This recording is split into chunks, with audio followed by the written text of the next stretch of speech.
انسان کی یہ ٹریجڈی ہے، یہ المیہ ہے انسان کا. اس کو بھی قرآن مجید کی ایک سورت میں قسمیں کھا کر اذا السماء انشقت، اس کے بعد کیا فرمایا؟ یا ایھا الانسان انک کادح الی ربک کدحا فملاقیہ. اے انسان، تیرا المیہ، تیری ٹریجڈی اس سے کہیں بڑھ کر ہے. تجھے صدمے پر صدمے جھیلتے ہوئے، مشقت پر مشقت برداشت کرتے ہوئے ایک روز اپنے رب کے حضور میں بھی کھڑا ہونا ہے، جواب دہی بھی کرنی ہے. اس دن کے حساب سے، اس دن کے احساس سے جو بڑے بڑے ہماری امت کے عظیم جو گلے سرسبد ہیں، ان کا یہ حال آپ نے پڑھا ہوگا. حضرت ابوبکر صدیق رضی اللہ تعالی عنہ وہ ایک عجیب کیف کے عالم میں فرمایا کرتے تھے، کاش میں درختوں پر چہچہاتی ہوئی چڑیا ہوتا جس سے حساب کتاب نہیں ہوگا. کاش کہ میں گھاس کا تنکا ہوتا جو آج ہے اور کل آگ میں جلا دیا جاتا ہے، ختم ہو جاتا، اس سے محاسبہ کوئی نہیں. وہ جس کے احساس سے کہ حضرت عمر جو ہیں اپنے انتقال کے وقت سخت بے چین تھے. ان کے بیٹے حضرت عبداللہ ابن عمر رضی اللہ تعالی عنہما نے ان کا سر جو ہے وہ اپنے زانوں پر رکھ لیا تو کہا نیچے ڈال دو. ایک عجیب بے کلی اور بے چینی. انہوں نے کہا ابا جان آپ کیوں پریشان ہیں؟ آپ تو عشرہ مبشرہ میں سے ہیں، آپ کو تو اللہ تعالیٰ نے جنت کی بشارت حضور کے ذریعے سے اس دنیا میں دی. حضرت عمر فرماتے ہیں کہ خدا کی قسم اگر قیامت کے دن عمر برابر سرابر پر چھوٹ گیا تو بہت بڑی کامیابی تصور کرے. یہ احساس جن کو ہوتا ہے. حضرت علی کا حال کیا ہوتا ہے؟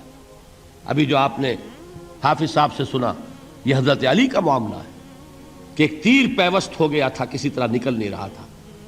حضرت علی نے فرمایا کہ اچھا چھوڑو مجھے، میں نماز کی نیت باندھتا ہوں. نماز کی نیت پڑھتے تھے تو لرزتے تھے، کانپتے تھے. کس کے سامنے کھڑا ہوں اور کس کے سامنے مجھے ایک دن جواب دہی کے لیے کھڑا ہونا ہوگا. لن تزولا قدم ابن آدم، حضور نے خبر دی ہے ابن آدم کے قدم ہل نہیں سکیں گے. جیسے مجرم کھڑا ہوتا ہے کٹہرے کے اندر، اس کٹہرے میں سے ہل نہیں سکو گے حتی یسأل عن خمس، جب تک کہ 5 چیزوں کا حساب نہ لے لیا جائے. وہ 5 چیزیں کیا ہیں؟ کان کھول کر سنیے. عن عمرہ فیما افناہ، عمر کا حساب دو. یہ 80 برس اور 70 برس ہم نے تمہیں دنیا میں دیے، کہاں ضائع کیے؟ وعن شبابہ فیما ابلاہ، اور خاص طور پر جوانی کا دور، امنگوں کے دن، ولولے ہوتے ہیں، قوت ہوتی ہے، توانائی ہوتی ہے، آدمی چلتے ہوئے زمین پر پاؤں مارتا ہے، قوت جو ہے وہ اپنا اظہار چاہتی ہے. یہ جوانی کہاں گلائی؟ حساب دو، ایک ایک لمحے کا حساب دو.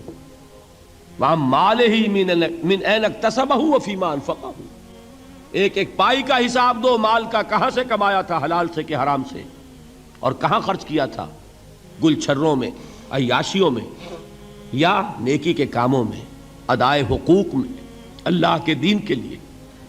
4 سوال ہو گئے. 2 زندگی کے بارے میں، ایک زندگی پوری بحیثیت مجموعی کہاں کس کام میں لگائی، اور خاص طور پر شباب کا دور کہاں لگایا. 2 سوال مال کے بارے میں، کمایا کہاں سے، حلال سے کہ حرام سے، جائز سے کہ ناجائز سے، خرچ کہاں کیا. اور آخری سوال وعما عمل فیما علم، جو علم حاصل کیا تھا اس میں عمل کتنا کیا. علم کے انبار لگاتے چلے گئے اور عمل کے آغاز کی بھی نوبت نہ آئی. یہ علم جو ہے یہ اس روز سب سے بڑا وبال بن جائے گا انسان. اتنا علم اور عمل کچھ نہیں، بجائے کہ کریڈٹ کا ذریعہ بنے یہ الٹا ڈیبٹ کا کھاتہ بن جائے گا. یہ جواب دہی کا احساس ہے کہ جس کی وجہ سے انسان کی ٹریجڈی جو ہے وہ دوہری ہے. کوئی حیوان اتنے بوجھ تلے نہیں، مشقت کی، محنت کی، اس زندگی میں ختم ہوئے، اس کے بعد کوئی محاسبہ نہیں. اس کو بھی غالب نے خوب کہا ہے کہ اب تو گھبرا کے یہ کہتے ہیں کہ مر جائیں گے، اور مر کے بھی چین نہ پایا تو کدھر جائیں گے.